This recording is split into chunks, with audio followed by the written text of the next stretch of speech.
para pior? Não, para melhor. E o Espírito Santo não dá aula de hebraico, tá bom?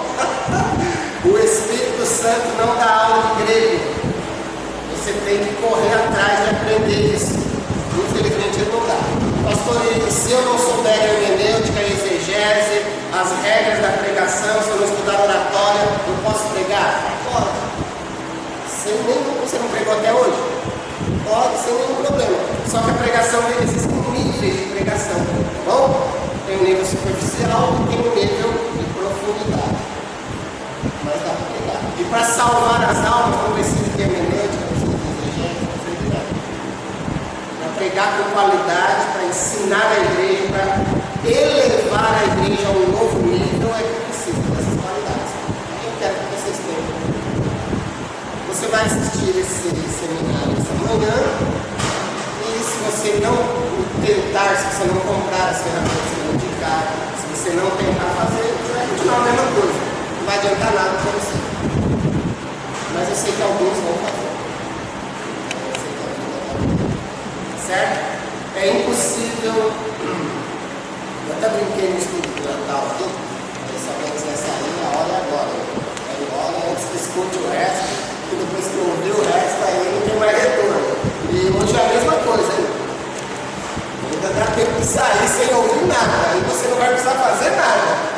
Agora, se ouvir, é impossível não mudar. Porque sempre que a gente ouve uma coisa nova, lê um livro novo, ouve uma mensagem nova, nossa vida muda. Vamos lá. Nós estamos com a dificuldade de slide por causa da luz, né? Slide não combina com luz. Nós vamos pegar. Marcos diz que toda essa minha luta é para aparecer minha foto. Não é nada disso. É para tentar aparecer as vezes. Vamos lá. Nós vamos ver hermenêutica, a origem e a definição da palavra. Vamos ver exegese, origem e definição. Sobre hermenêutica e exegese, eu vou falar bem superficialmente, tá bom? Mas com o que eu der, já vou abrir a porta para você continuar, certo? Exemplo de interpretação exegética. Os 4 pontos principais da mensagem e discurso, vamos falar disso, e exemplos de interpretação do texto usando exegese e hermenêutica, muito legal, e boa leitura. Será que é importante boa leitura para a pregação? Então a gente vai ver essas coisas. Vamos fazer, como o pastor Vicente falou, deixa as perguntas para o final, tá bom? E aí você não interrompe o meu pensamento. Você anota no final, você pergunta. De repente, sabe por que é bom pergunta no final? Porque às vezes eu acabo respondendo para você durante o curso, né? Então não precisa interromper e perguntar. Você escreve a pergunta no final. Hermenêutica, origem e definição da palavra. O termo hermenêutica é isso do grego hermenêutica, quer dizer interpretar. E o primeiro homem a empregar essa palavra de forma técnica foi o filósofo Platão. Essa palavra grega tem sua origem no mito de Hermes.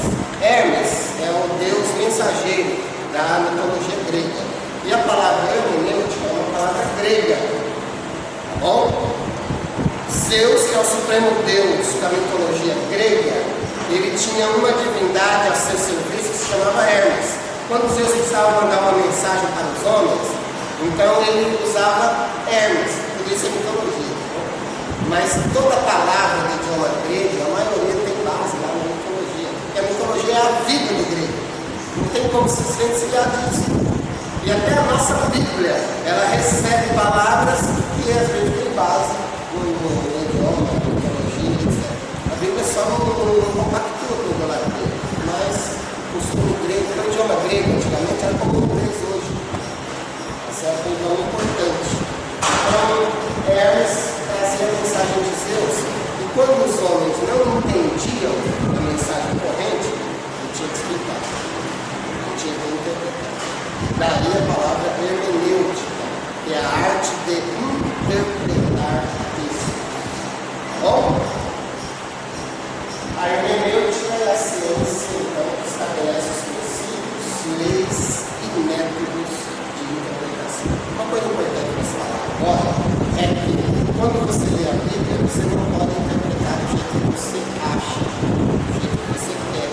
Porque a Bíblia tem já. A Bíblia, como qualquer livro escrito, como qualquer nota escrita, ela foi escrita com um propósito. O autor, quando escreveu, ele já tinha uma mensagem na sua mente que queria passar. E ele escreveu essa mensagem em palavras. Então, na minha opinião, interpretação é uma coisa que não muda. Interpretação é uma só de um texto. Não tem duas interpretações de um texto. A não ser quando o texto é simbólico, por exemplo, como o livro do Apocalipse. O livro do Apocalipse tem algumas partes que as pessoas poderão interpretar de forma diferente. Porque ele é simbólico, ele é profético e ele ainda não aconteceu. Tá certo? Mas as palavras dos profetas só tinham uma mensagem. Os evangelhos só têm uma mensagem. Então, como é que é? Alguém me perguntou, apresentado nos meus livros sobre isso, alguém perguntou assim, pastor, então por que tem mais de um entendimento? Eu falei, um dos entendimentos está errado.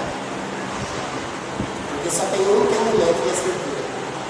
Deus só queria dar uma mensagem para o texto escrito.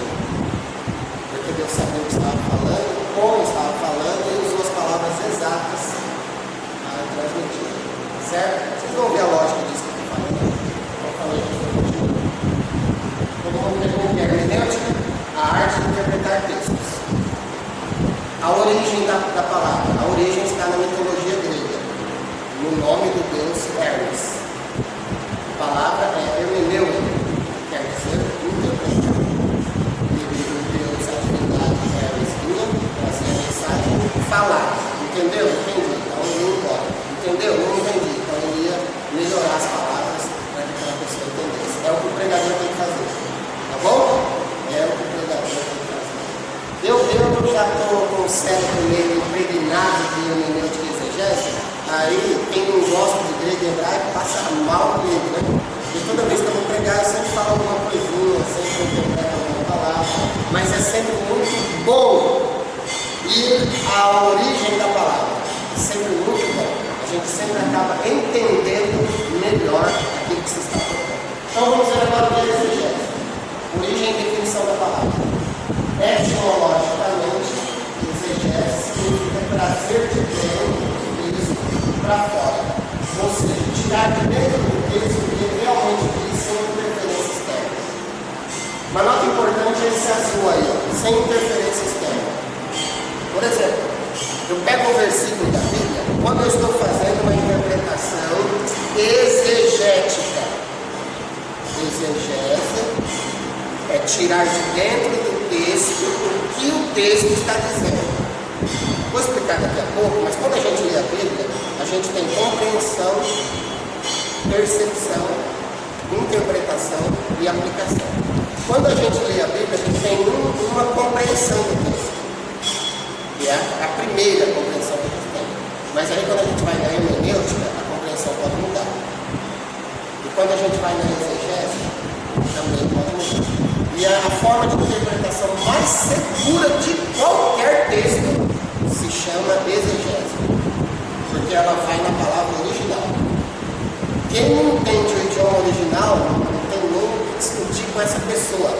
Não precisa nem discutir com essa pessoa. Ela sabe o que ela está falando, porque ela está indo lá, ela está ouvindo o que o autor do texto disse no idioma dele. Você está entendendo o que eu estou falando? Exegese. Olha a interpretação mais segura de exegese. Vamos discutir esse assunto. Ó, exegese, interpretação sem interferência externa. Na hermenêutica, eu sempre vou ter uma interferência externa. Porque na hermenêutica eu vou pegar um texto aqui e vou interpretar esse texto pelo que? Por ele próprio e pelo que outros textos da Bíblia também estão falando daquele assunto. Isso é hermenêutica. Exegese? Não, a exegese trabalha o texto no próprio texto. Está entendendo? A exegese consegue, com a exegese eu consigo interpretar um texto nele mesmo. Às vezes, eu posso pegar um versículo e as palavras do versículo, e o próprio versículo me dá uma mensagem pela exegese. E na hermenêutica, não, eu preciso de tudo. Na exegese só preciso de palavras. Entenderam? Claro que uma exegese bem feita vai usar a hermenêutica. Porque a gente não interpreta a Bíblia sem hermenêutica. Então eu vou pegar a exegese, vou estudar cada palavra do texto, vou dar uns exemplos daqui a pouco.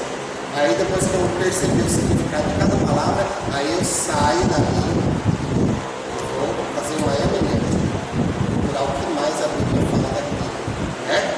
Para transmitir uma mensagem segura, firme, com um contexto geral na Bíblia. Tá bem? Eu acho isso muito bem, não sei como é que vocês acham, mas eu acho muito bom saber essas coisas. Então vamos lá. Exegese trabalha interpretando sem interferência externa. A exegese pega o texto e abre o texto, palavra por palavra, e interpreta. Amém, meus irmãos?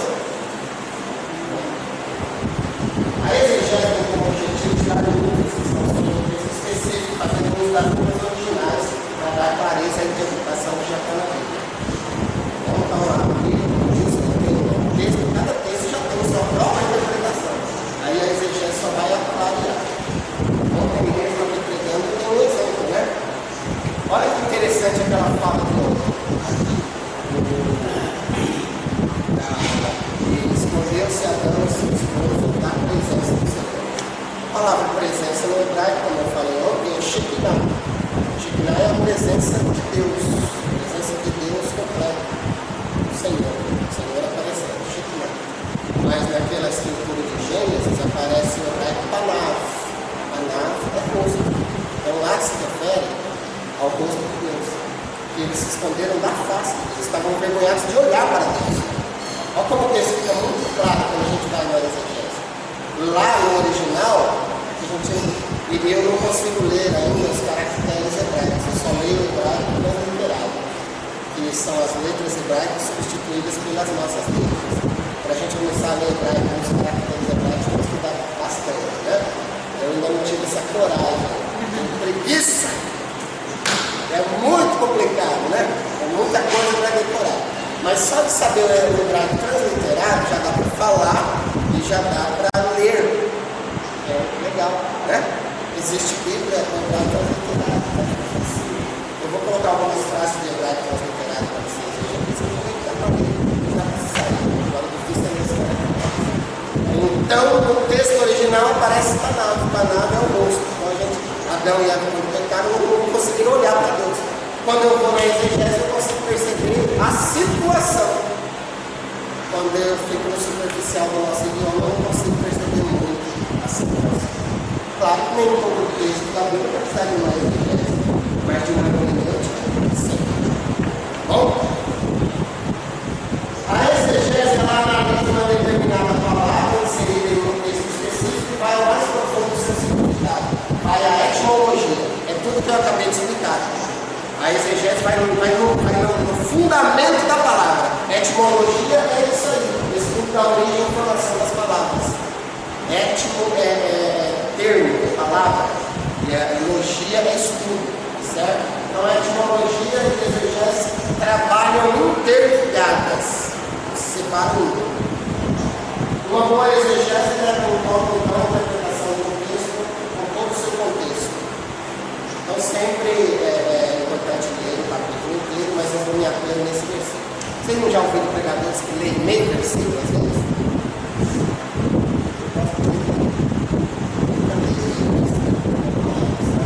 Mas na exegese você poderia chegar aqui no grupo e falar assim, não, hoje eu vou falar sobre a palavra. Mas é sempre bom a gente colocar uma base bíblica para tudo que vai falar. Então eu acho importante ler o texto, ler o contexto, ler o entender o que vai falar, explica. Certo? Todo mundo entendeu o que é exegese? Exemplo de interpretação exegética. Vamos ver. Em casos específicos, a exegese é suficiente para uma interpretação segura, lidando com a palavra original. Caso eu não consiga um entendimento satisfatório com a exegese, eu vou partir para a hermenêutica. Como que funciona então o mecanismo da interpretação? Não só da Bíblia, mas como nós vamos falar da Bíblia, vamos citar daí. Como funciona o mecanismo? É assim, eu leio o versículo, se eu conseguir um entendimento, se eu captei a mensagem com a leitura do versículo, pronto. Aí eu vou fazer uma avaliação do versículo, que é o que eu vou falar, que é a observação do texto. Eu observo o texto e vou pegar os pontos importantes do texto. Se, com o texto no meu idioma, eu já consegui um entendimento, já posso pregar. Certo? Não consegui? Aí eu tenho que partir para o original. Eu vou ver qual é a palavra mais importante daquele texto e vou tentar buscar ela no original. Aí você já pode estar perguntando assim, tá, pastor, e aí? E as ferramentas do original? Vou falar delas. Eu não tenho. Você pode comprar um dicionário de grego, hebraico. São as ferramentas que eu uso. Um dicionário de grego e hebraico vai te ajudar a dar esse material, vai te dar as ferramentas, as palavras do original. Tem uma Bíblia boa, que é a Bíblia anotada em grego e hebraico. Não é barato. Eu acho que você vai pagar aqui uns R$150. Bíblia anotada em hebraico.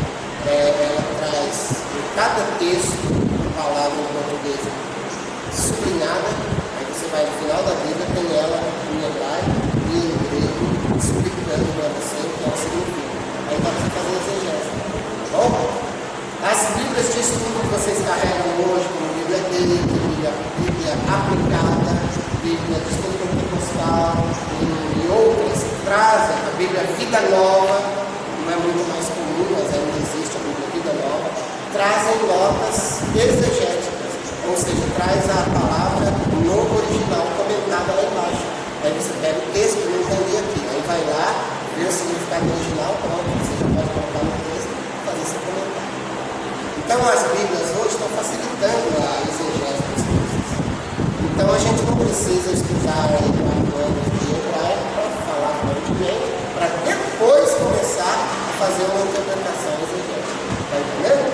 Só que, quero pedir a você, só faça como se tivesse certeza, tá bom? Porque senão, se você errar lá em cima, se você se embaraçar lá em cima, aí vai ficar pior para você, né? Então treine bastante em casa, antes de trazer a público a interpretação. Certo? Vocês acham importante isso? Amém. A importância está no fato de o texto não ter sido escrito no nosso idioma. Então nós sempre vamos ter que recorrer aos idiomas originais. Quando eu estava fazendo bacharel, eu comecei a fazer pregações, eu comecei a interpretar a Bíblia hermenêutica e exegeticamente. As pessoas me odiaram muito, né? Estava bem na cara das pessoas. Hoje eu estou acostumando e é bom acostumar. Então não me convido para pregar, tá bom? Porque passou aquela outra época, agora é assim. Explicar no original é muito melhor, né? E a gente só consegue entender o paladar mesmo quando temos o texto original, né? Mas as pessoas ficam torcendo o livro, gostar, porque fica falando isso, porque não prega o texto comum. O texto comum é um texto traduzido. Tradução é uma coisa que nem sempre consegue entender o original. Às vezes, para a gente significar uma palavra do original, é preciso escrever uma frase, né? Eu expliquei aqui, quando eu estava falando sobre o nome de Deus, eu expliquei sobre a origem do nome de Deus. Yahvé significa eu sou o que sou, eu sou. E esse substantivo que dá nome, que origina o nome de Deus, tem origem no verbo. Substantivo, verbo. E o verbo é raiá. Raiá significa ser em tempo contínuo. Quando a gente vai no livro do Apocalipse, lá está escrito que Jesus Cristo é o que era, o que é e o que há de vir. Esse era, é e há de vir é tradução, ou melhor, é uma paráfrase, uma explicação de um verbo hebraico. Está vendo? Então, para explicar o verbo raiá, ser em tempo contínuo, latino se usa uma frase para isso. Tem algumas dificuldades. Por isso as traduções, às vezes, precisam muito do auxílio do idioma original. Quando eu consigo uma interpretação só com a exegese, está bom, eu posso pegar. Quando eu não consigo com a hermenêutica. Li o versículo, entendi, em português posso pregar. Li o versículo, parei numa palavra, não consegui entender, tenho que fazer a exegese dela. Faça a exegese, entendi, mas ainda faltou alguma coisa, aí tem que abrir o contexto. Ó, aí eu aumento o capítulo. Li o capítulo, consegui entender, agora já tem um capítulo, contexto, tem uma exegese e tem um entendimento em português. Manda vale para tá bom? Aí eu li um versículo em português, não consegui entender, fiz a exegese, eu peguei a palavra principal do texto, olhei ela no original, vi o que ela quer dizer, nossa, é diferente o significado em português. Tá, entendi, mas ainda faltou alguma coisa. Saí do capítulo, o capítulo ainda não me deixou entender. Aí eu tenho que sair do livro. Aí eu tenho que procurar em outros livros o que é que outros autores estão falando sobre o mesmo assunto. Aí é hermenêutica. Tá bom? Aí a hermenêutica e a exegese trabalhando juntas. Aí eu consigo uma interpretação. Eu vou dar exemplos práticos. Ó, aqui agora nós vamos ver um exemplo de exegese, o idioma original. Olha esse versículo. E também aquele que é a força de Israel não mente nem se arrepende, porquanto o Senhor não é um homem para que se arrependa. No hebraico a gente tem mais de uma palavra para se arrepender, certo? Olha o texto hebraico. Vegam nethash Israel lo ishaker velo inahem que lo anahu lehinahem. Isso aí é hebraico transliterado. Essa frase aqui em hebraico quer dizer esta em português. Tá bom? Como aqui está falando de Deus, o texto original hebraico usa uma palavra para o arrependimento de Deus, que é Lehinahem. Lehinahem não é homem para que se arrependa, e se arrependa, por isso não são auxiliar. Mas eu tentei de vermelho só a palavra arrependência. Essa palavra aqui, ela é usada para se referir ao arrependimento de Deus. Por quê? Olha o significado. Lehinahem, toda vez que você vira o CH, aí você faz o som de R, na leitura do literal. Som de R, tá bom? O hebraico tem dois sons de R. Tem um som de R feito na ponta da língua, Ra. Nós temos como exemplo a palavra Rafá, e a Rafá, não é Rafá, bom, é Rafá, Deus médico, ou o Senhor que cura. Nós temos a palavra Rakevet, trem, tá certo? Se tiver no meio da frase, Zahav, som de R normal, significa ouro, tá bom? Mas quando o rete é um som CH, aí é um R feito aqui na garganta. Linahem, tá bom? Para falar certinho, né? É chato correção. Olha, 3 sons de R. Aí fica meio complicado. Mas você não precisa pronunciar 100% certo para pronunciar a palavra aqui. Tá bom? Se você vê a palavra, dá o significado de uma palavra. Olha o significado de Linahem em relação a Deus. Estar sentido, ter pena, ter compaixão, se lamentar e sofrer pesado. Está percebendo que o arrependimento de Deus, eu vou mostrar um outro slide já, você vai perceber que o arrependimento de Deus é diferente do arrependimento do homem. Então, olha a importância da exegese. Se eu conseguir ler no original hebraico, aí quando eu bater o olho na frase, porque em português é sempre se arrependa, em português não muda a escrita. Se arrepender em português é uma coisa só tem uma palavra para se arrepender, mas no hebraico tem 4 palavras no hebraico para se arrepender, cada uma significando uma situação. E essa daqui se usa para Deus, por quê? Porque aqui não mostra remorso, tá vendo? Deus não pode se arrepender sentindo remorso, porque Ele sabe de tudo. Só quem se arrepende sentindo remorso é quem não sabe do futuro. Faz uma coisa sem saber o que ia dar. Com Deus não. Então o arrependimento de Deus não é tristeza porque errou. Viu? É tristeza de decepção. Amém? E o do homem? O do homem é remorso porque fez uma coisa errada que não sabia o que ia dar. Foi Adão e Eva ao longo da pregação. Tá certo, meus irmãos?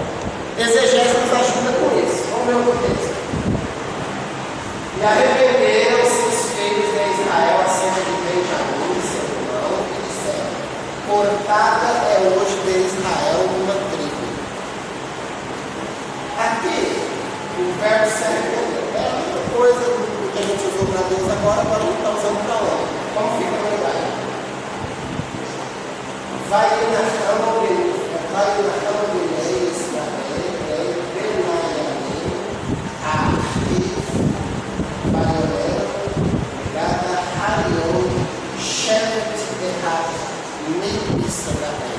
assim é a frase no hebraico. Ó, aqui a palavra para o arrependimento é a mesma palavra para o arrependimento de Deus. Olha que interessante. Por quê? É o mesmo sentido.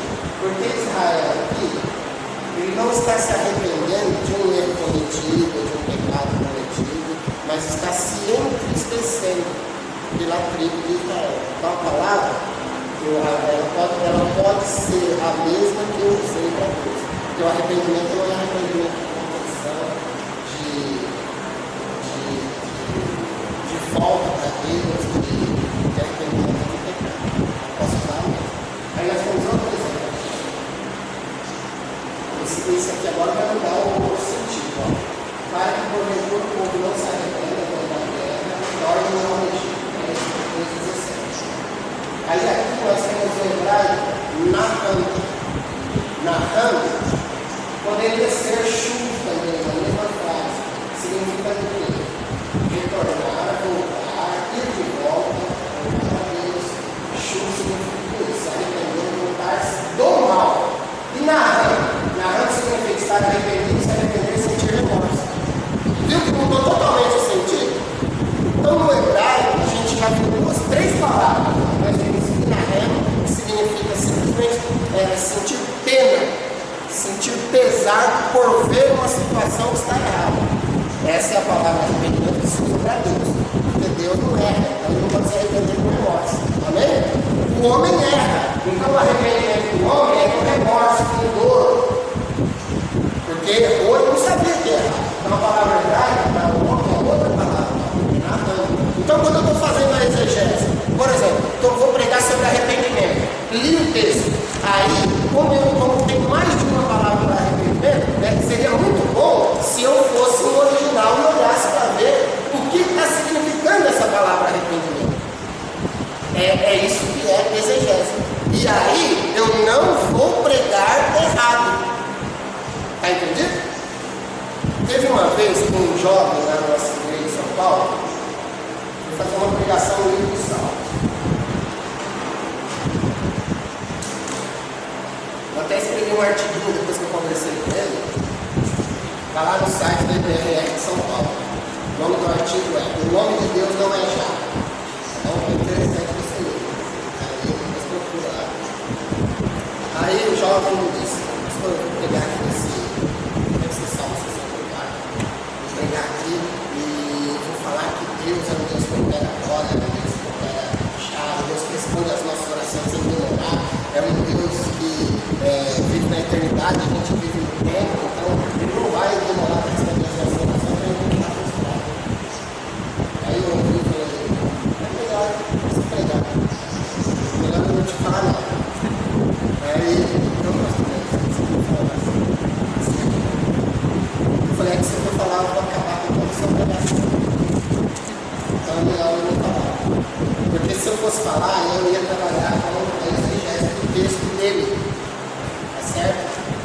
E no original, no nosso idioma português, está escrito que Deus é já. Alguém lembra qual versículo? Não sei se é Salmo 64. Dá uma olhadinha, se vocês acharem, eu falo para vocês lerem o texto. Aí, eu falei: é melhor ficar quieto, então eu vou falar nada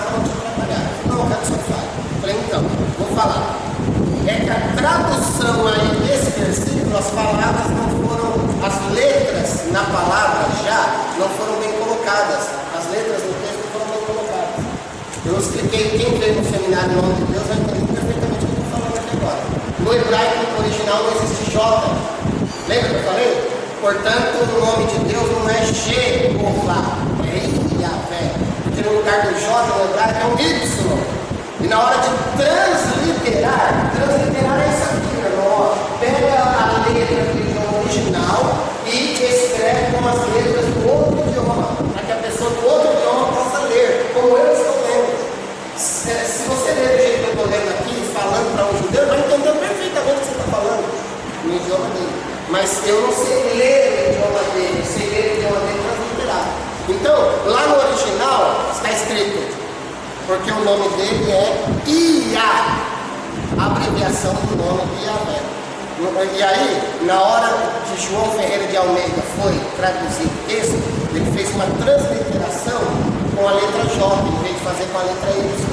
Aí a compreensão para nós altera totalmente, porque já no nosso idioma é um advérbio de tempo.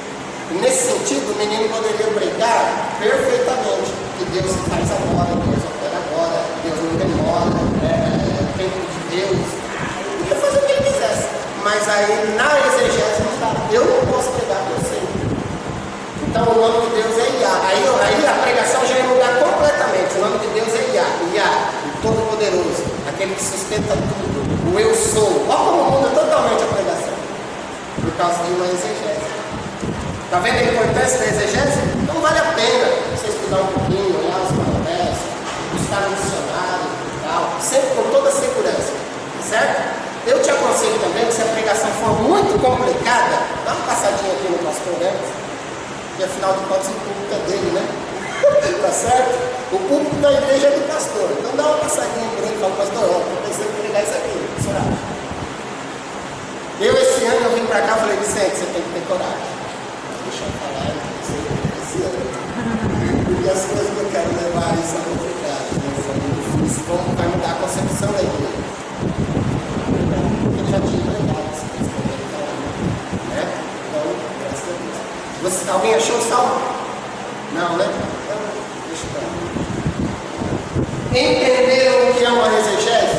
A exegese mostra para mim as diferenças das palavras, as diferenças de significado, e aí muda toda a pregação. Amém? Vamos lá, continua. Agora nós vamos falar, então a gente já, daqui a pouco, lá para frente, eu vou dar um exemplo de pregação hermenêutica, tá bom? Mudei agora o exemplo de pregação exegética, já seguiu na definição da palavra. Lá para frente, depois que a gente terminar os 4 pontos principais da mensagem, eu vou dar um exemplo de pregação hermenêutica para vocês. Bem legal. Você vai perceber o superficial e o profundo da hermenêutica. Então, a pregação tem livros. 4 pontos. Tem um jeito agora, Tiago.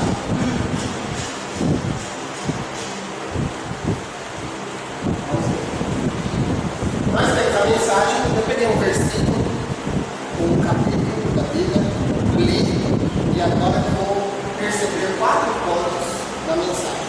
A maioria das mensagens tem 4 pontos, tá bom?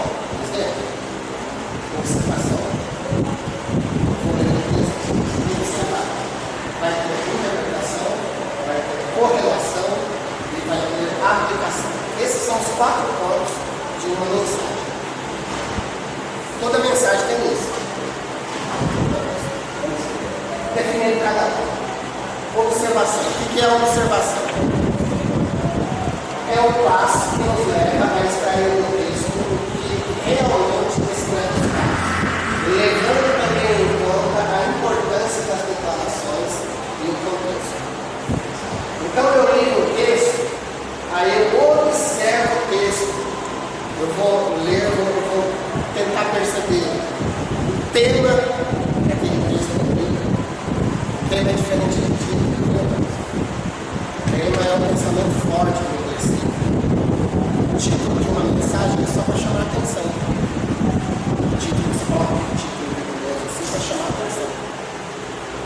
Lá em Tiago, qual foi o título da mensagem dele? Alguém lembra? Yahvé, o Deus da nossa salvação. Foi isso? Esse é o título, para chamar a atenção, para impactar. E o tema lá era salvação. E o objetivo, cada mensagem tem um título, tem um objetivo. O objetivo é sempre aquilo que o pregador vai tentar passar para mim.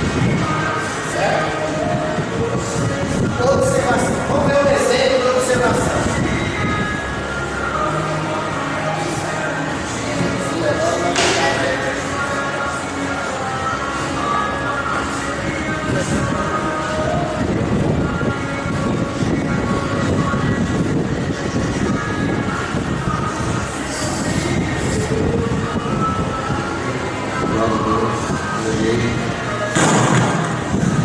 Aleluia, glória a Deus. Obrigado. Aleluia, glória a Deus. Se der mais um volume, eu deixo mais longe da Bíblia. Aleluia, glória a Deus. Melhorou, né? Eu também não preciso forçar tanto a voz, né? Meus irmãos, exemplo de observação do texto. Olha só. A observação é a primeira impressão, a primeira visão que eu tenho do texto. Eu li o texto e entendi alguma coisa.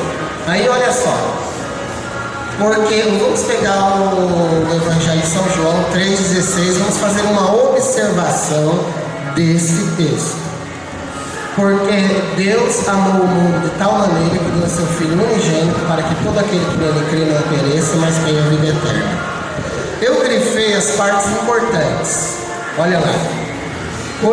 Detalhes, coisas importantes desse texto.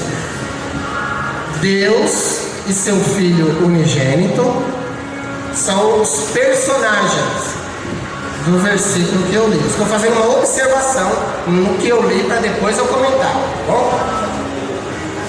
Salmo 68,4, né? É aquele lá do nome de Deus não é já.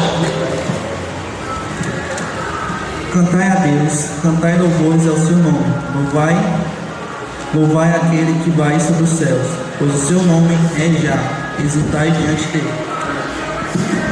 Essa escritura da Bíblia ela já foi modificada em algumas Bíblias porque já perceberam que não deveria ter sido transliterado assim. Então mudaram essa tradução errada. Obrigado. Tem Javé, né? Aí deveria ser Iavé, mas já melhorou do já. Porque Javé já é um nome, já é um advérbio de tempo. Então aqui foi um erro grave na tradução da nossa Bíblia, certo?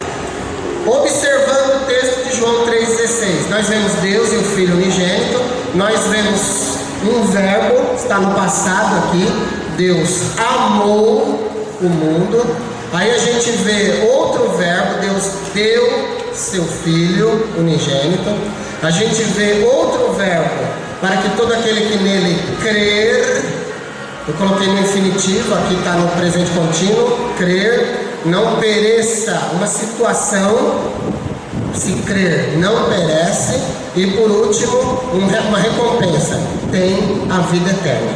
Isso aí é uma observação de um texto. Olha, eu li um versículo, e eu peguei 5 pontos importantes e indispensáveis do versículo. Então, quando você lê, irmão, você lê, na verdade, sabe o que Deus espera de você? Que você leia e entenda. Porque Ele já deu uma mensagem escrita. Ele espera que você leia e entenda. Se você não entender, dobra o joelho. Aliás, já é melhor dobrar o joelho antes, né, de ler. Dobra o joelho antes de ler e peça para Deus que te ajude a entender. Aí você lê, e quando você vai ler, Deus já vai te ajudando a entender. Aí alguém pode perguntar assim, mas como é que os ateus entendem a Bíblia? Como é que os professores de filosofia entendem a Bíblia? Como é que os leitores, os professores de grego e hebraico entendem a Bíblia? É porque a Bíblia é um livro. A Bíblia é um livro, foi escrito para qualquer um entender. Desde o diabo até o mais vil servo dele pode entender a Bíblia. Agora, o que ele não pode é receber uma mensagem viva do Espírito Santo para pregar. Está entendendo? Isso ele não pode. Mas entender pode porque está escrito. Quando a gente faz uma observação, a gente já entende. O que eu entendi desse texto na observação? Eu entendi que existe um Deus que ama e ama tanto que deu o seu Filho para que todo aquele que crer no seu Filho não pereça. Isso é o entendimento do texto. Qualquer um pode entender isso. Agora, a questão é a mensagem, a aplicação que Deus vai dar para a igreja quando se estiver pregando. É aí que o ateu não tem, é aí que o professor não tem, é aí que só os filhos de Deus têm e recebem. Amém? Mas a mensagem está na Bíblia, para qualquer um entender. Porque senão as pessoas não se salvariam lendo a Bíblia. Amém, meu irmão? Senão o ateu, aquele zombador que come a letra da Bíblia, que fuma no papel da Bíblia, zombando, não se converteria. Né? Mas a Bíblia tem uma mensagem para todo mundo entender. Foi escrito de modo que todo mundo possa entender. Tá. Na opinião de vocês, qual é o tema principal entre esses cinco?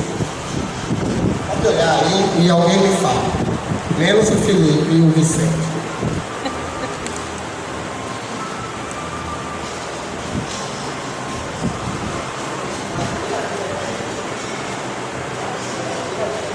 Zé Carlos acha que é ter a vida eterna, mas você tem que fazer uma avaliação do texto, hein? Lembra que eu falei para você que você não pode pregar o que você pensa? Você tem que pregar o que a Bíblia está mandando você pregar? Qual, na opinião de vocês, é o tema principal?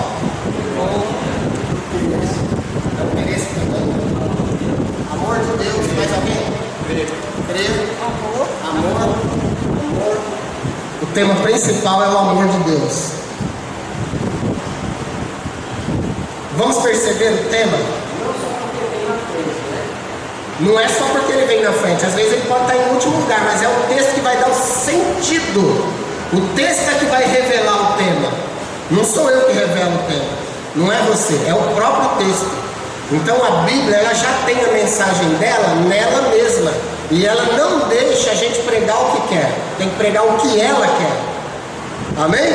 Isso se chama respeitar o texto. Olha só. Deus, porque Deus amou o mundo de tal maneira que deu seu Filho unigênito para que todo aquele que nele crê não pereça, mas tenha vida eterna. Então, a ação de Deus aí é por causa do amor.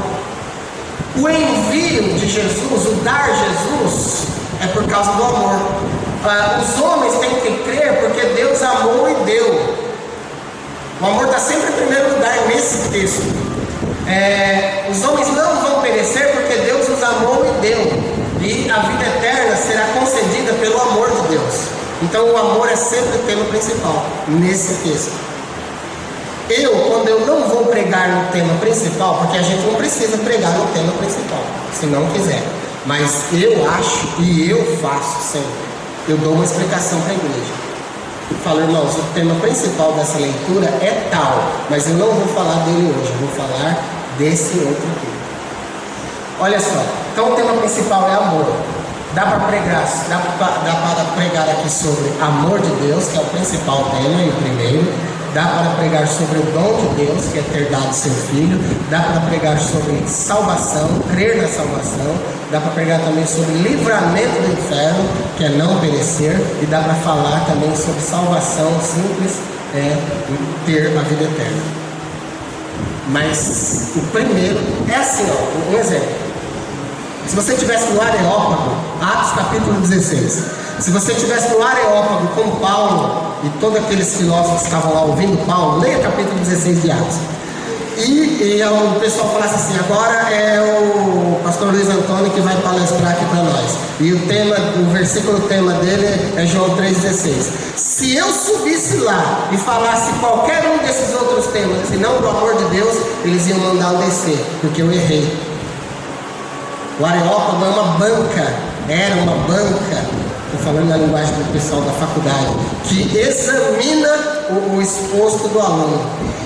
Então, no Areópago, Paulo, por exemplo, esteve no Areópago no capítulo 16 de Atos, aí ele começou a pregar. O Areópago, os filósofos do Areópago só aceitavam a pregação se a pregação fosse lógica e sequencial. Se a pregação perdesse a lógica e a sequência, eles tumultuavam o discurso da pessoa e a pessoa não conseguia mais falar. O apóstolo Paulo começa a falar sobre o Deus desconhecido. Leia lá, é muito lindo. Ele vai pregando sobre o Deus desconhecido. Aí ele revela que o Deus desconhecido é o Deus que ele está pregando, que é Jesus Cristo. E vai pregando. Quando ele chega a dizer que esse Deus que ele está pregando, que antigamente, há 600 anos, foi conhecido dos atenienses, que esse Deus morreu e ressuscitou, quando ele fala isso, aí o pessoal tumultua o discurso dele. Por quê? Porque ele falou uma coisa ilógica. Não pode morrer e ressuscitar. Eles não acreditam em ressurreição. Tá vendo? Mas enquanto ele vinha pregando logicamente, o pessoal estava aceitando. Mesma coisa é a igreja, irmão. Quando você sai dos eixos, a igreja não é o Areópago, a igreja é educada. Mas a igreja começa a abrir a boca, começa a dar sono, gente levanta, vai no banheiro, a gente começa a dormir. É porque não está boa a pregação. Está entediando. Está entendido? Está sem mensagem. Está sem objetivo. Se algum dia eu ministrar oratório aqui, eu vou falar de tema, título e objetivo. Mas vou te dar uma dica. Toda vez que você ler um versículo bíblico, um capítulo onde você for pregar, você se pergunta assim: sobre o que Deus quer falar nesse versículo? Esse vai ser o seu objetivo. Amém? Seu objetivo é explicar aquilo que Deus quer falar no versículo.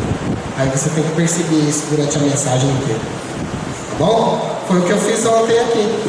Eu fiquei mostrando para vocês a nossa incapacidade de reconhecer os próprios pecados. Não foi? Esse é o objetivo. Aí você anuncia o objetivo. Depois que você anunciou, você já está preso. Se você sair dele, a igreja vai perceber que você não tem juízo. Né? Porque você fala uma coisa e não continua nela. É isso. Deu para entender o que é observação? Tá certo. Se tiver alguma outra dúvida, anota aí. Correlação. Vamos ver o que é texto correlacionado na Bíblia.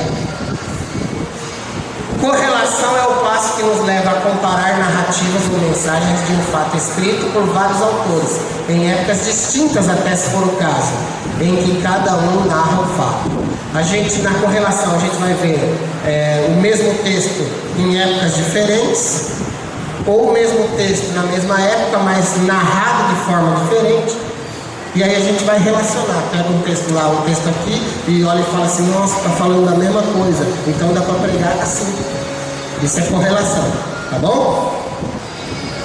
Aqui nós temos dois exemplos de correlação, Marcos 10:46, Lucas 18:35. Um evangelista vê a pessoa saindo da cidade, o outro vê a pessoa entrando na cidade. Mas é o mesmo texto, só depende do ponto de vista de quem está narrando. Por exemplo, a passagem daquele rapaz, o endemoniado gadareno. Aquele lá eu acho que é o melhor texto correlacionado dos evangelhos. Você pode ler em Mateus, Lucas e Marcos. Cada um dos evangelistas vai dar um pouco mais de detalhe do que o outro. Então, toda vez que eu prego sobre aquele homem, aquele endemoniado gadareno, eu faço questão de olhar os 3 evangelhos, porque aí eu vou ter uma correlação das palavras de cada evangelista e vou poder acrescentar detalhes à minha pregação. Está entendido? Por exemplo, Marcos diz: um espírito mudo possui meu filho. Lucas diz: um espírito possui meu filho. Mas Marcos já dá um detalhe. Marcos já mostra para mim que quando o espírito tomava o menino ficava mudo, né? Mateus diz assim: meu filho é lunático. Então Mateus, olha que lindo isso, irmãos. Mas Mateus mostra uma referência cultural quando diz que era lunático. Marcos mostra um detalhe a mais, que a possessão produzia como enfermidade naquele menino. Já está vendo como a pregação está aumentando? Está ficando bonita? Está ficando detalhada? Quando Mateus diz que ele era lunático, Mateus está dizendo que quando a lua ficava cheia, o demônio possuía o menino. Tipo um lobisomem. A lua fica cheia e transforma. Cresce pelo, aquele negócio. Não era esse o caso do menino, tá bom? Mas é mais ou menos isso que eles acreditavam naquela época, que a lua tinha influência sobre o rapaz. O demônio fazia isso para se esconder atrás da lua. A culpa ficava na lua, não no demônio. Mas quando Jesus chega, Jesus fala o quê? Demônio, olha que é o teu nome. O demônio diz, legião é o meu nome. Aí Jesus diz, então sai dele. Vocês viram que Jesus não fala sai dele em nome de Jesus, né? Porque Jesus não precisa, Jesus já é Jesus, né? É a gente que tem que falar sai dele em nome de Jesus, né? Ele não sai, né? E Jesus mandou o demônio embora e libertou o menino. Então, texto correlacionado é isso. Eu pegar... Nos evangelhos é que dá para fazer legal isso, mas nas profecias também dá. Eu já dei para vocês agora um exemplo do evangelho, vou mostrar um exemplo profético, muito lindo, de texto correlacionado. Muito mais complexo, para você explicar você precisa conhecer a história paralela da Bíblia e tal, mas vou mostrar aqui. Então vamos ver aqui. Olha isso aí. Nós temos aqui o capítulo 2 do profeta Daniel e o capítulo 7 do profeta Daniel.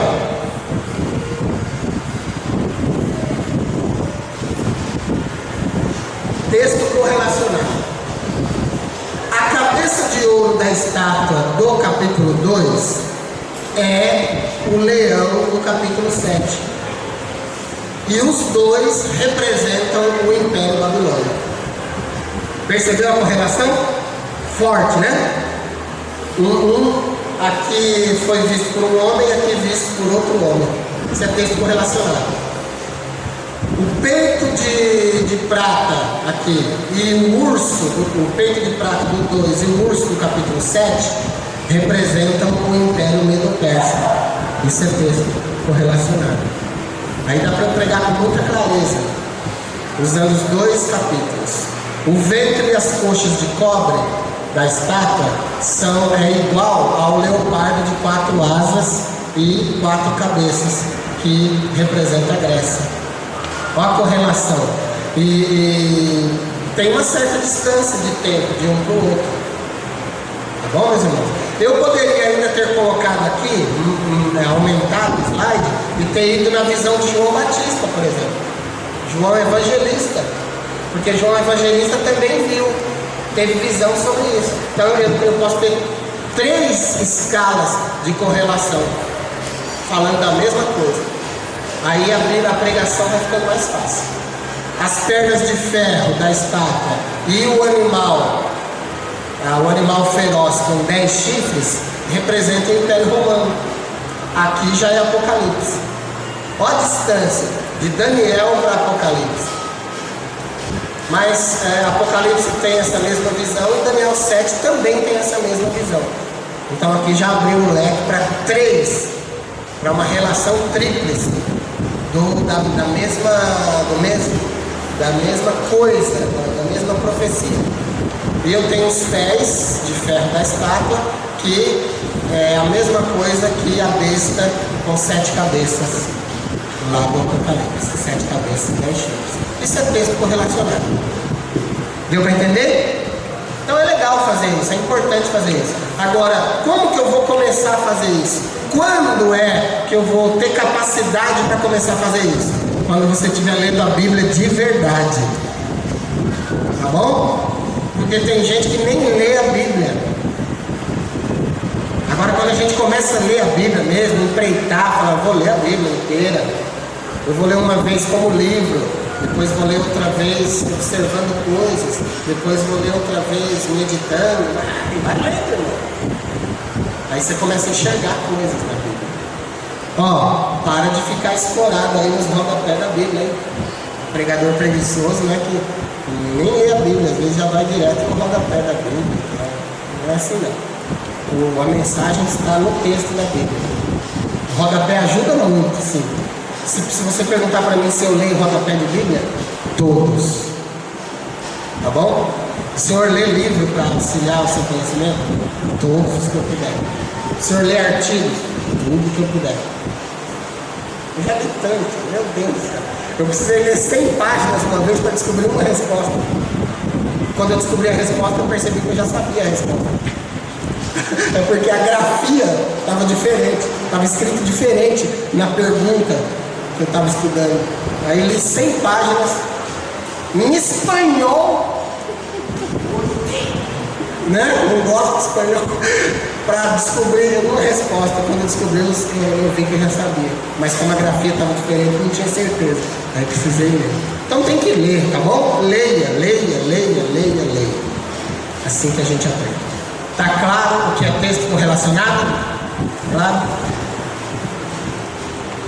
Aplicação. Vamos ver um exemplo de aplicação do texto.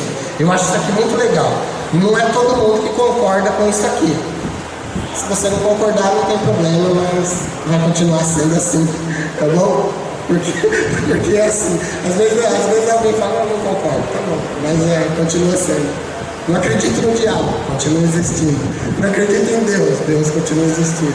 Às vezes a gente não acredita em coisas, não aceita coisas, mas elas continuam sendo do jeito que são. A aplicação é o passo que nos leva a buscar mudanças de atitudes e de ações em função da verdade que nós descobrimos. O que é a aplicação? Um exemplo, Romanos 12. Mas transformai-vos pela renovação do vosso entendimento, para que experimenteis qual seja a boa, perfeita e agradável vontade de Deus. Eu li um texto ou eu ouvi uma pregação, a pregação falou comigo, meu entendimento foi renovado, agora eu tenho que mudar de atitude.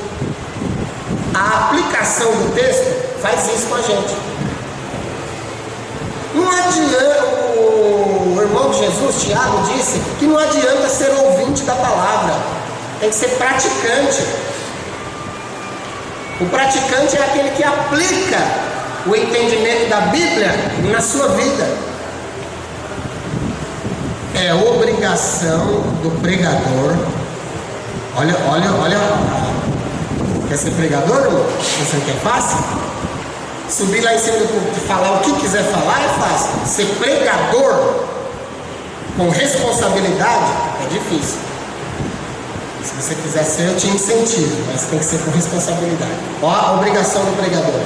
Tem que ler o texto, observar o texto, relacionar o texto, interpretar o texto e aplicar o texto na vida da igreja. Tá bom? Essa é a responsabilidade do pregador.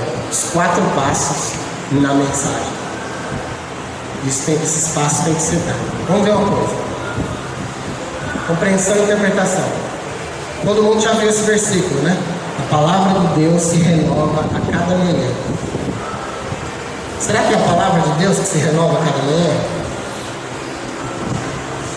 Vamos entender isso. O que será que isso quer dizer? O que é que se renova de verdade? Porque até agora eu disse para vocês que a mensagem que está na Bíblia é uma só. A gente só tem uma interpretação. Compreensão pode ter mais de uma, interpretação só uma. Tá certo? Porque o pastor Cesário pode entender uma coisa, quando o Leno Felipe pode entender outra. Mas quando a gente vai fazer uma reunião de exegese daquele texto, só vai ter uma interpretação. Entenderam? Então a primeira impressão de uma pessoa e de outra pode ser diferente. Mas o que o autor queria dizer mesmo era uma coisa só. Isso é texto. Agora o que é que se renova então? Nós temos o significado do texto, a compreensão do texto, a interpretação do texto e a aplicação. O significado do texto é sempre estático, ele não muda. O significado é o mesmo, em todas as épocas, em todos os idiomas bem traduzidos. Quando não bem traduzidos, a exegese vai fazer com que seja estático, né? A exegese vai buscar o sentido original.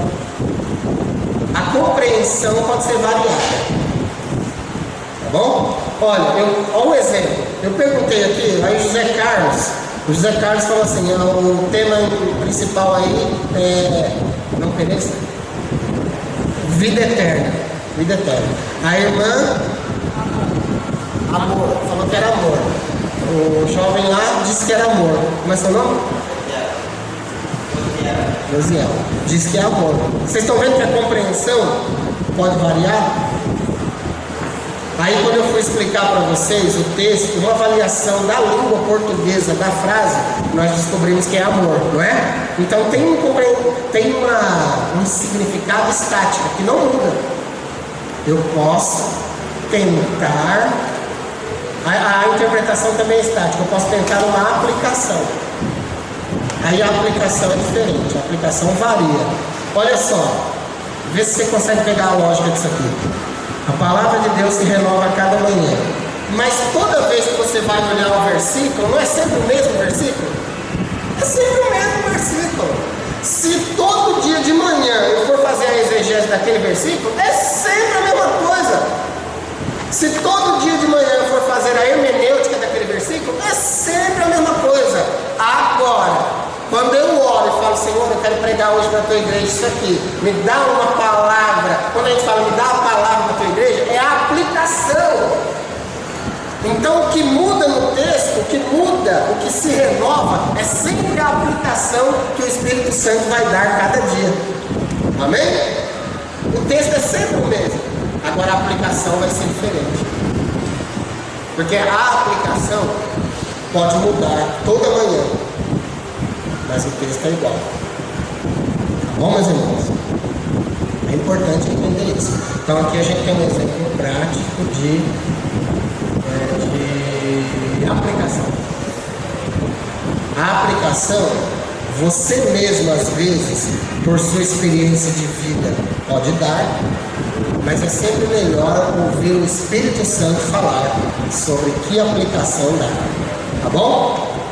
Agora, eu não coloquei no slide, mas agora eu quero dar uma nota para você, que se você quiser anotar, vai ser legal para você.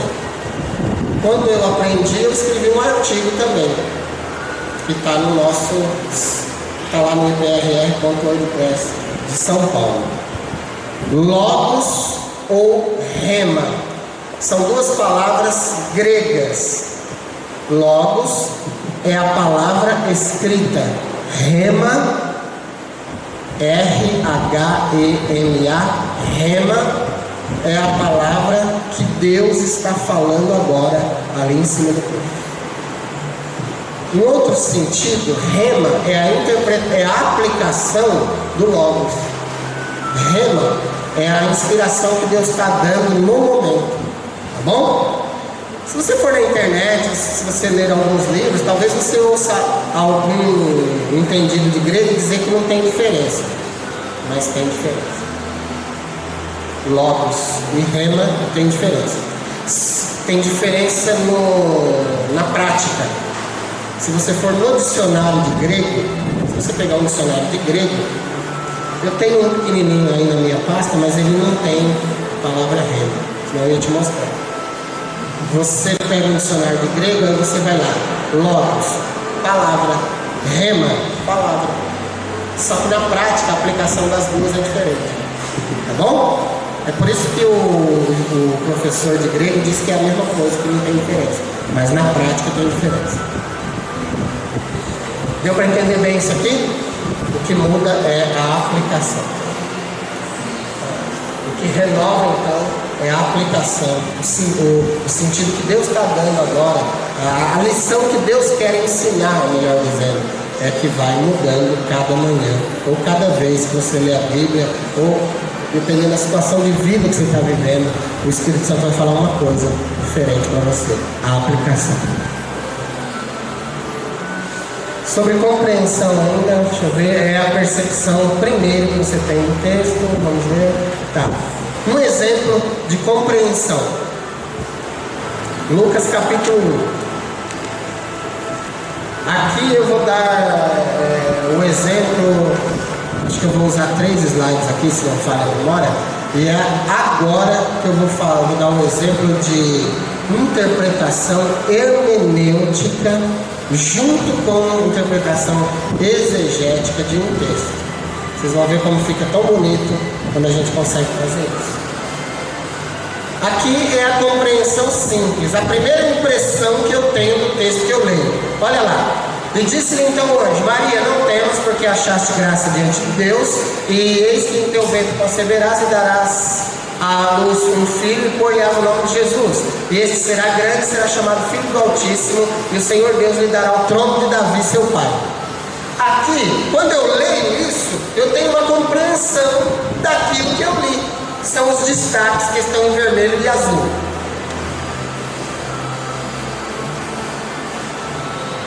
O que eu entendo? O que qualquer pessoa entenderia desse texto? Até o bêbado. Vou ser radical.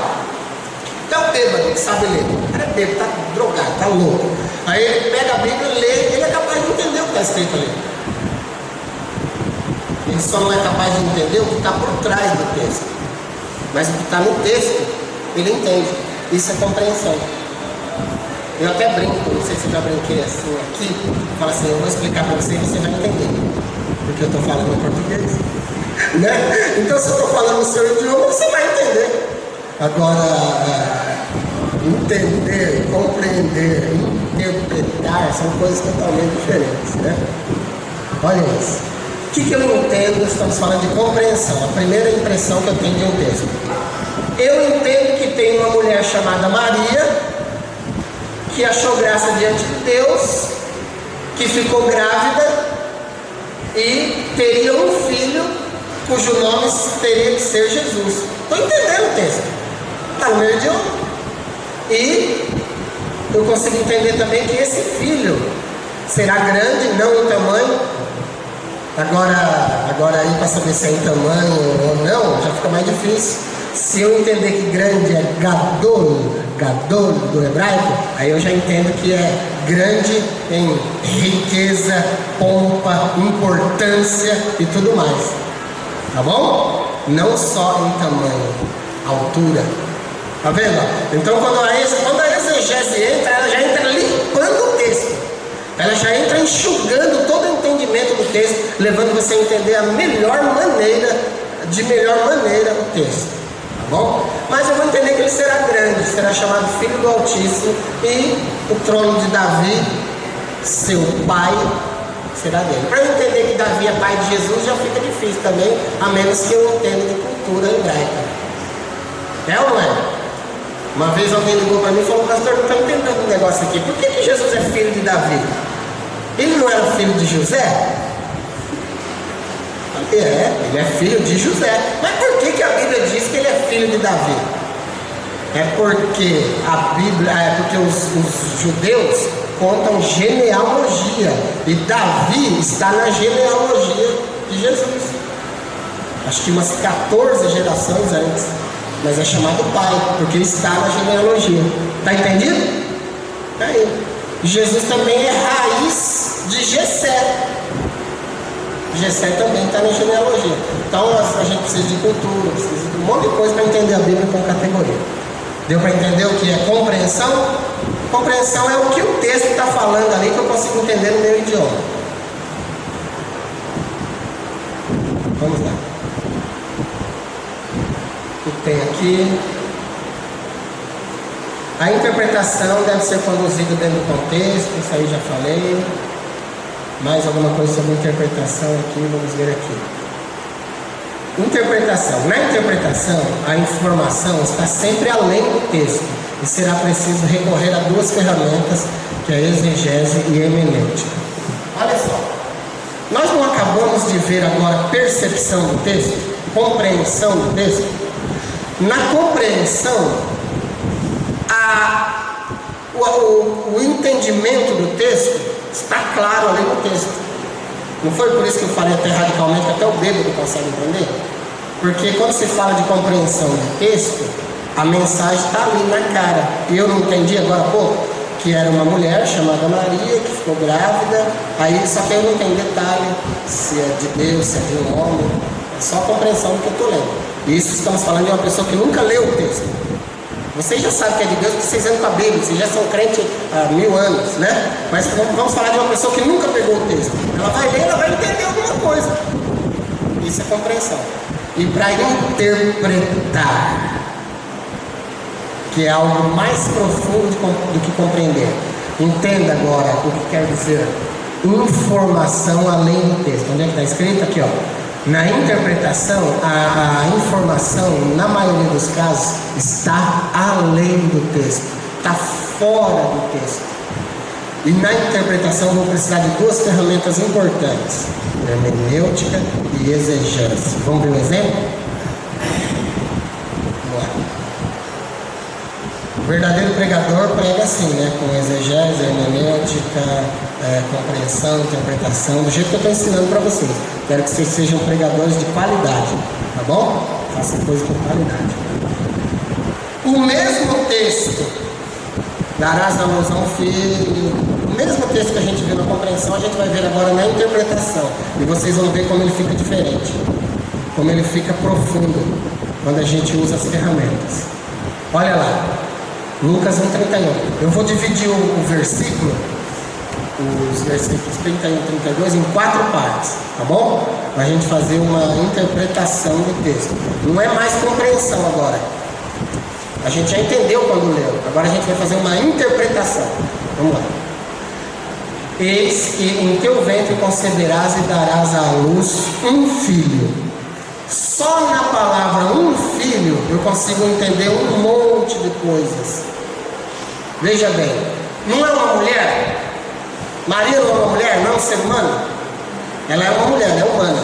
E ela vai ter um filho.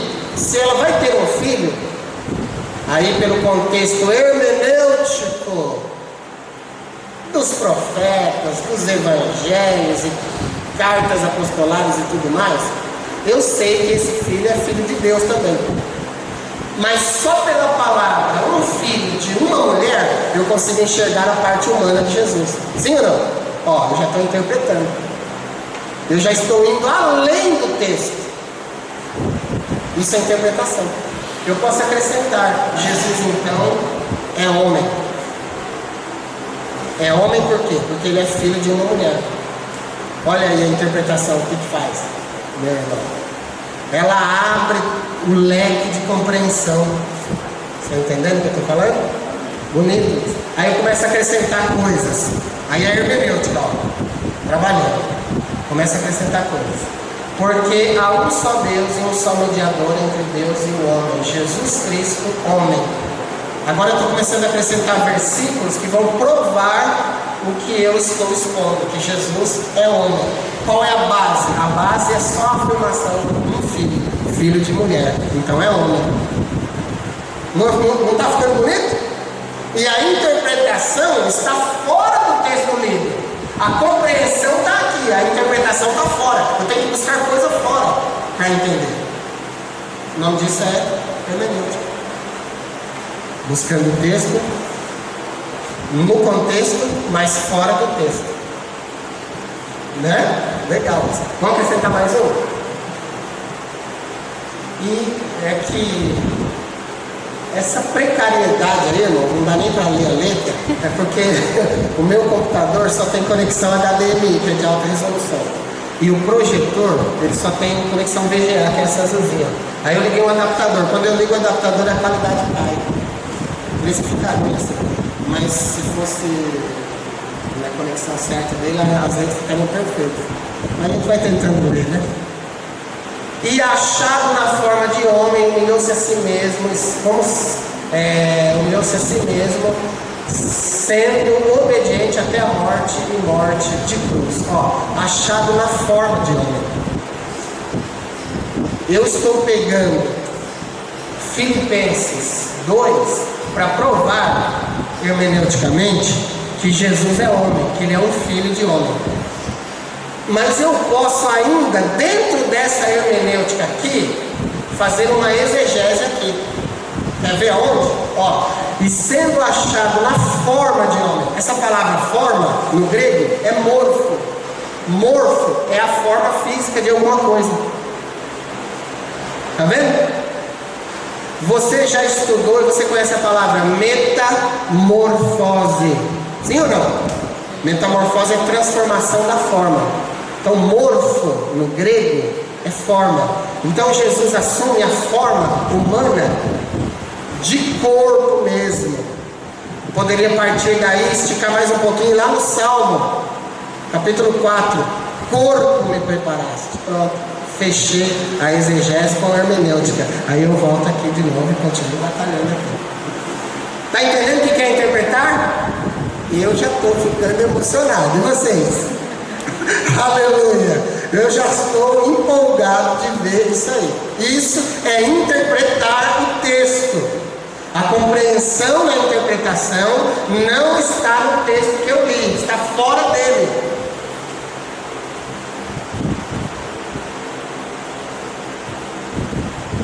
Um detalhe sobre compreensão que está fora do texto. Pode estar fora do texto que eu li, mas não pode estar fora da Bíblia. Entendeu? A hermenêutica trabalha com um capítulo, um livro, vários livros, mas sempre dentro da Bíblia. Quando você sair da Bíblia, aí chama-se auxílio. Aí já não é mais Bíblia.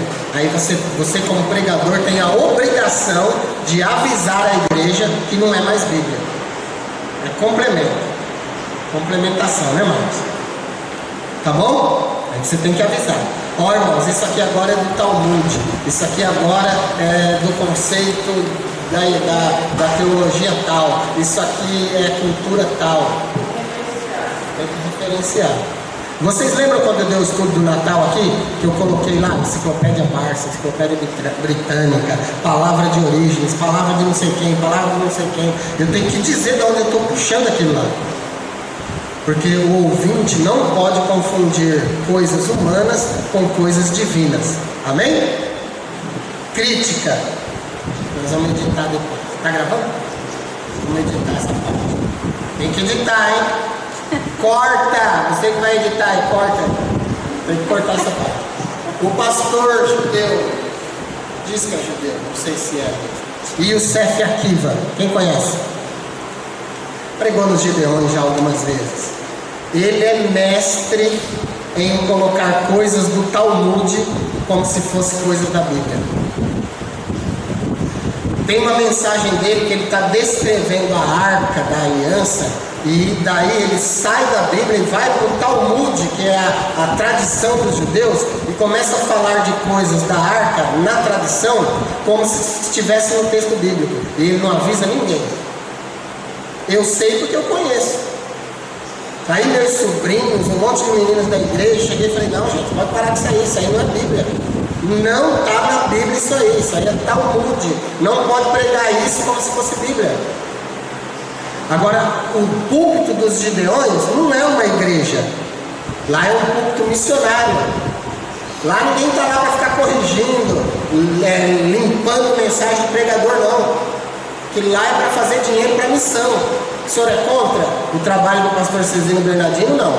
Mas a irresponsabilidade dos pregadores que sobem lá, eu sou contra. Está entendido?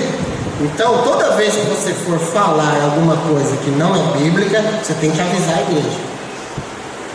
Porque senão a parte da igreja que não lê Bíblia vai pensar que aquilo é Bíblia. E tem outra dificuldade. Às vezes tem gente na igreja que não sabe ler. Por isso não lê a Bíblia. E essas pessoas vão confiar na tua palavra. E elas vão passar para frente o que você falou. Se você falou como Bíblia, ela vai passar como Bíblia. Está vendo o perigo? Minha mãe, por exemplo, minha mãe não lê. Minha mãe assina o nome dela, ela conhece algumas letras e tal, mas ela não lê fluentemente. Ela confia no que a gente fala. Por isso que a gente tem que falar a coisa certa na igreja. Amém, meus irmãos? Interpretação. Quero ver pregador nenhum aqui dando mancada mais em cima do culto, hein? Tá certo? Não pode. Vou fazer direitinho. Continuando, ó. Tem mais lá em cima, ó.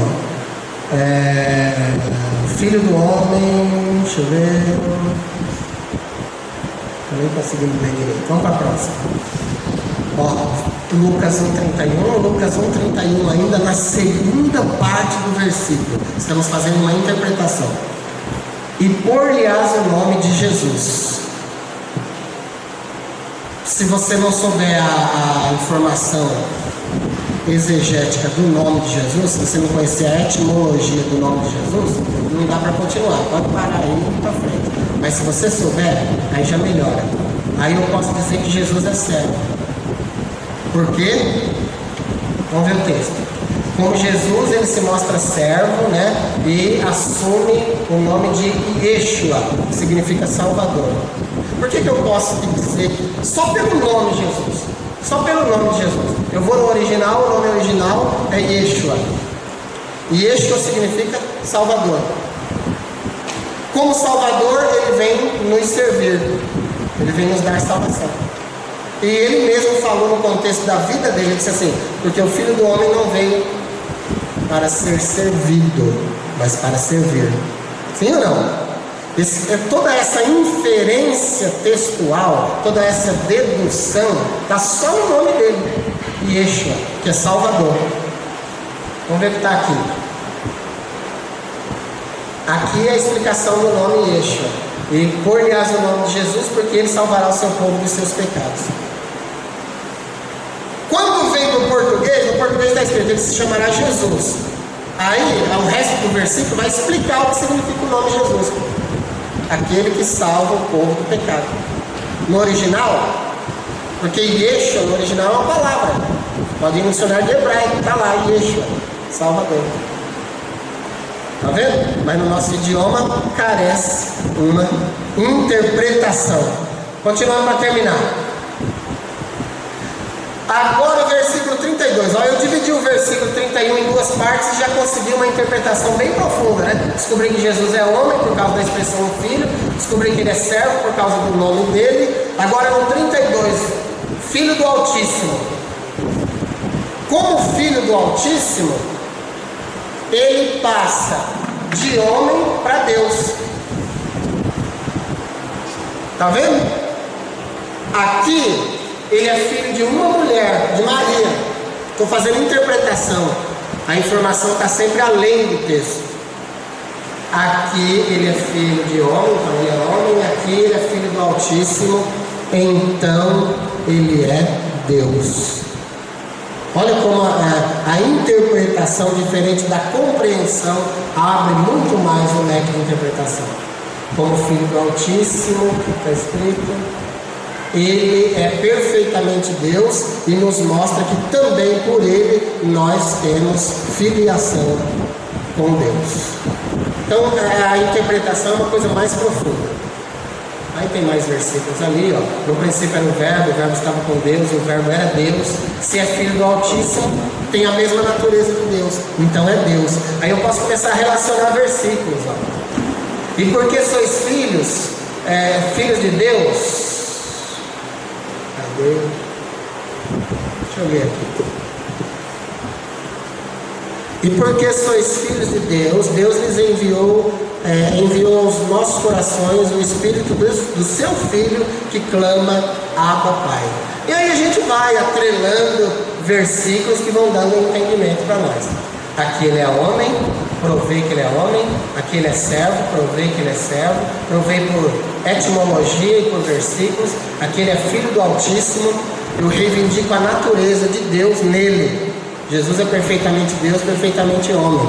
E coloca alguns versículos. E por fim, e o Senhor lhe dará o trono de Davi, seu pai. Aí eu consigo entender se vai dar o trono de Davi.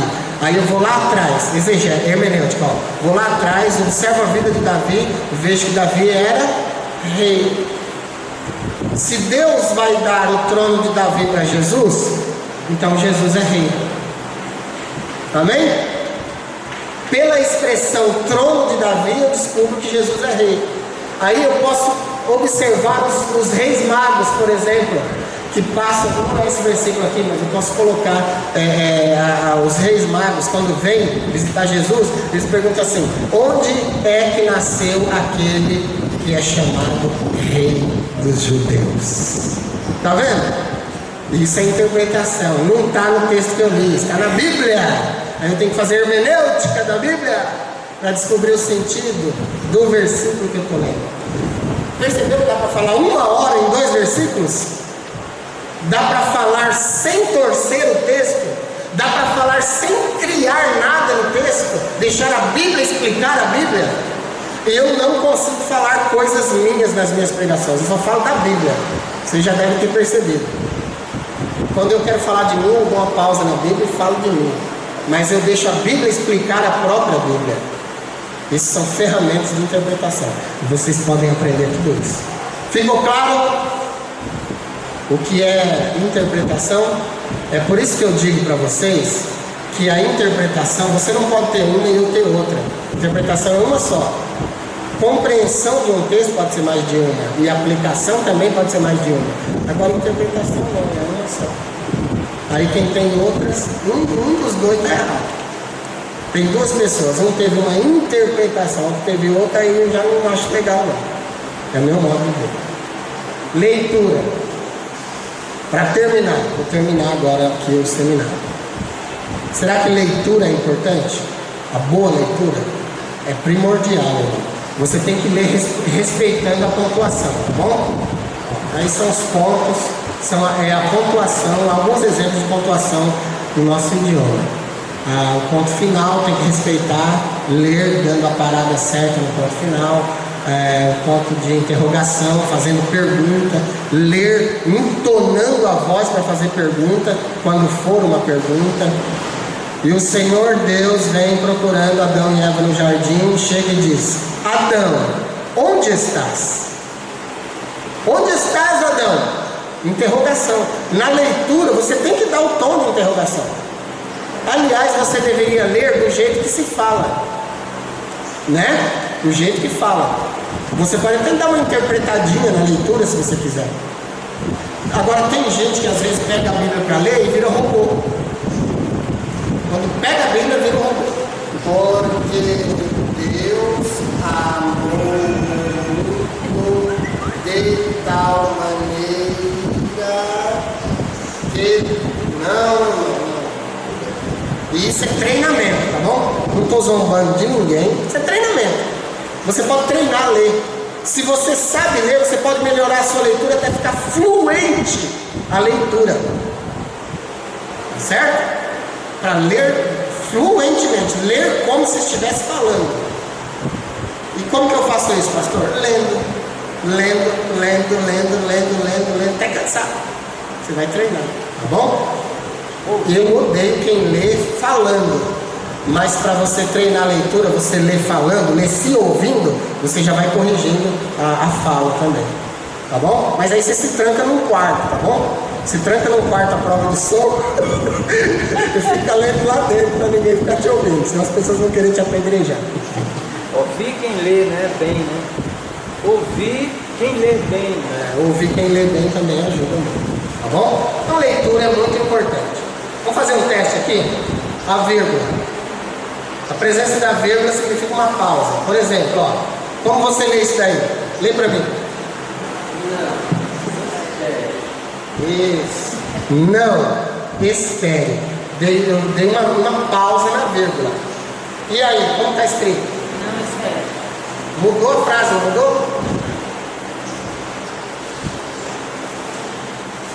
A primeira ele está pedindo que a pessoa espere. A segunda não espere. Não espere.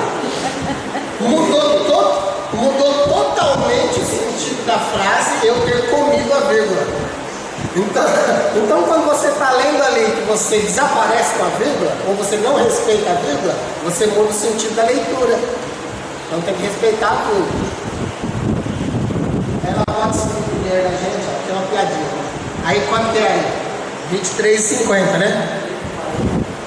23,40. E aí? 2,34. Se mudar a vírgula de lugar, seu dinheiro.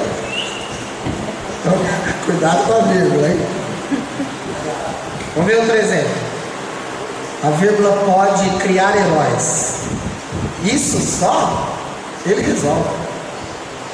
Se mudar. Isso só ele resolve. Se tirar a vírgula. Então a vírgula é importante. A vírgula pode ser a solução. Vamos perder. Nada foi resolvido. Ou pode ficar assim. Vamos perder nada. Foi resolvido. mudando ela de lugar. Então tem que tomar cuidado com ela. A vírgula pode mudar a opinião, não queremos saber. Não, queremos saber. Tá certo? Vamos tomar cuidado com a vírgula na hora de ler, com o ponto final, com o ponto de exclamação, com o ponto de interrogação. Bom? Não queremos saber, quer dizer, faz. Não, queremos saber, fala. Ah, exatamente. A vírgula muda tudo, né?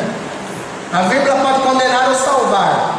Não tenha clemência. Na foto da dele, não. Se eu botar uma vírgula, não tenha clemência.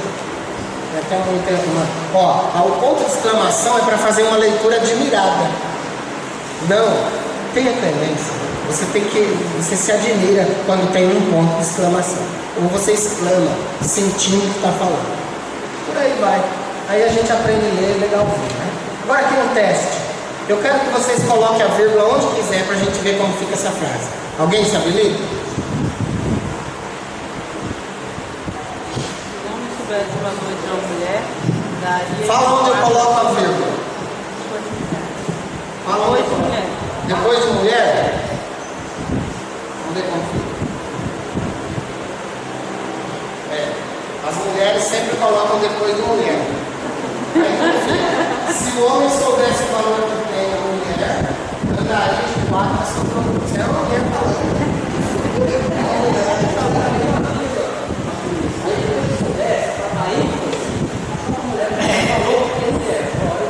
Se o homem soubesse o valor que tem mulher,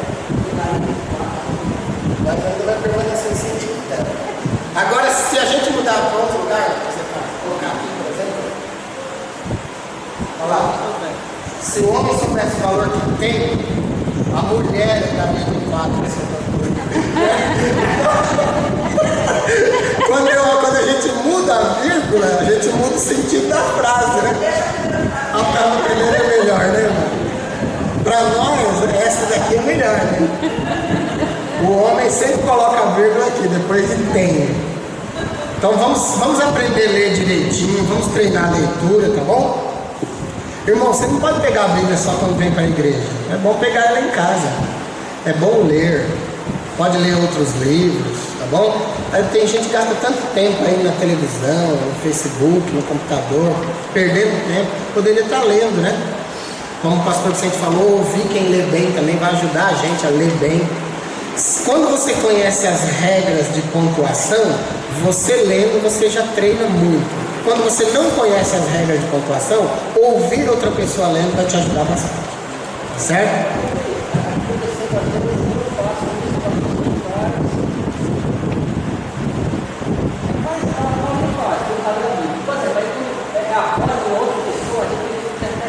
Muda a entonação.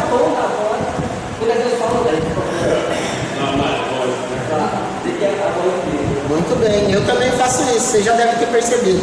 A leitura às vezes tem narração, tem a fala de um personagem, a fala de outro personagem, tudo no mesmo texto. Você pode interpretar quando está lendo cada personagem. Se você fizer isso direitinho, fica bom, fica legal. Não pode exagerar porque também não é teatro, né? Mas dá uma certa entonação assim, fica legal. E terminamos. Tá bom? Se alguém tiver dúvida, pode perguntar, nós encerramos aqui então leitura e interpretação da Bíblia, hermenêutica aplicada. Eu espero ter ajudado vocês, espero que vocês tenham ganhado alguma coisa com isso.